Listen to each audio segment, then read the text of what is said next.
खबर आपके लिए है। अगर आप जाना चाहते हैं दिल्ली और अपनी गाड़ी से जाना चाहते हैं तो ये खबर आपके लिए बिल्कुल खास है। कहीं चालान न कट जाए, इसीलिए खबर को देखना जरूरी है। तो चलिए शुरू करते हैं।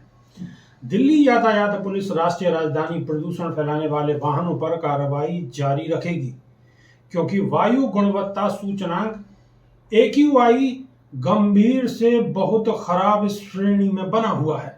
शुक्रवार 24 नवंबर को दिल्ली के पर्यावरण मंत्री गोपाल राय ने राष्ट्रीय राजधानी क्षेत्र में प्रदूषण के स्तर को कम करने की योजनाओं पर चर्चा करने के लिए सरकारी अधिकारियों और एजेंसियों से मुलाकात की है। मंत्री ने सभी एजेंसियों और विभागों से यह सुनिश्चित करने को कहा है कि आने वाले दिनों में हवा की गुणवत्ता में सुधार लाने के लिए प्रदूषण फैलाने वाले वाहनों पर सख्ती से अंकुश लगाया जाए। दिल्ली का AQI शुक्रवार की सुबह 400 के आसपास रहा, क्योंकि कोहरे के बीच शहर के ज्यादातर हिस्सों में गहरी धुंध छाई हुई रही।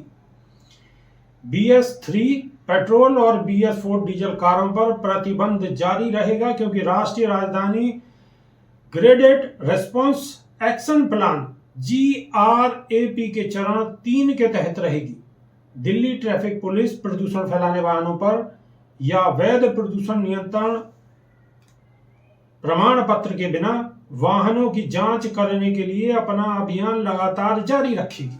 नियम का उल्लंघन करने पर पाए गए वाहन मालिक पर 20,000 रुपये तक का जुर्माना लगाया जाएगा। दिल्ली सरकार द्वारा साझा किए गए हालिया आंकड़ों के अनुसार राष्ट्रीय राजधानी के कुल प्रदूषण स्तर में वाहनों का योगदान लगभग 30% है। इससे पहले शुक्रवार को गोपाल राय ने दिल्ली के प्रदूषण की समीक्षा के लिए विभिन्न विभागों के वरिष्ठ अधिकारियों के साथ साथ एक बैठक की अध्यक्षता की थी। शहर के परिवहन विभाग और दिल्ली ट्रैफिक पुलिस को BS3 पेट्रोल और BS4 डीजल वाहनों पर प्रतिबंध को सख्ती से लागू करने के लिए कहा गया है। राय ने पहले कहा था कि पिछले कुछ दिनों से दिल्ली में हवा की रफ्तार कम हो गई है, जिससे प्रदूषण में बढ़ोतरी हुई है। बैठक के बाद मंत्री ने कहा है कि वीकेंड में प्रदूषण का स्तर खतरनाक बने रहने की उम्मीद है। दिल्ली में अगले हफ्ते बारिश से सरकार को उम्मीद है कि प्रदूषण का स्तर थोड़ा कम हो जाएगा। हालांकि एक राहत की बात यह है कि दिल्ली सरकार ने ऑड इवन नियम लागू करने के बारे में कोई चर्चा नहीं की है।